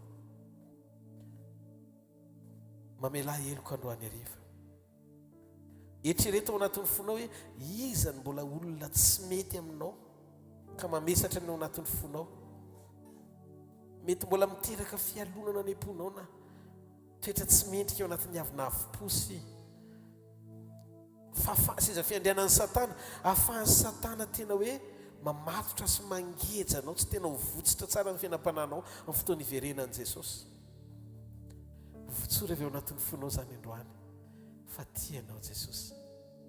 Matoa mbola nomeny tombonandro ianao, nomeny hery ianao, nomeny fafana ianao amin'ity takarivo ity, dia satria mbola ilainy ianao. Tia Jesosy io, atolotry indray ny tenako ny ao anatiko iray manontolo anjakao, dia manapa mba hatonga n'ilay tena fanambinana ho ato anatiko, anakarena famindrapoa, anakarena fitiavana Andriamanitra, anakarena famelan-keloka, anakarena fanetretena Jesosy, anakarena ireo vokatry ny fanahy ato anatiko. Tiandray aho mily ny fitiavana mandehandeha, azonao ampiasaina sy ho fantsonao ampelantananao amin'ny fotoana rehetra. Za tsy maintsy mihety, ianao tsy maintsy misandratra. Za tsy maintsy mieny, ianao tsy maintsy mitombo. Ary mandram-piverinao dily ny fanaovantsika Jesosy dia ny fanjakanao tsy maintsy eto amin'ity tany ity ny famonjena, fa tsy niaritra foana teo amin'ny azo fijaliana ianao. Manana zanaka ianao Jesosy, manana akonana ianao ary za mino fa zay rehetrareto ndray ara entana ho amin'izany tanjom-pifaliana zany. Fa na ny aminay tsiray avy eo feo ampelantananao, aza manahy fa ho ambinina sy ho salama amin'ny zavatra rehetra ianao, tahaka sy hanambinana ny fiainam-panahinao ihany koa. Raisy ny fanambinana ny fiainam-panahinao ho fototra lehibe, ahafahan'Andriamanitra mampiasa anao sy mahitanao eo amin'izay zavatra rehetra ilanao amin'ny tanany androany. Tsofoko rano ianao ho salama androany hariva. Ongotan'Andriamanitra sy hoe sorona eo amin'ny fiainanao daholo ny fanaintena sy ny rofo rehetra. Ary tsy fanasitranana ihany no ataonao amin'ny fiainanao, fa ny fiainanao ray manontolo mihitsy no karakaraina.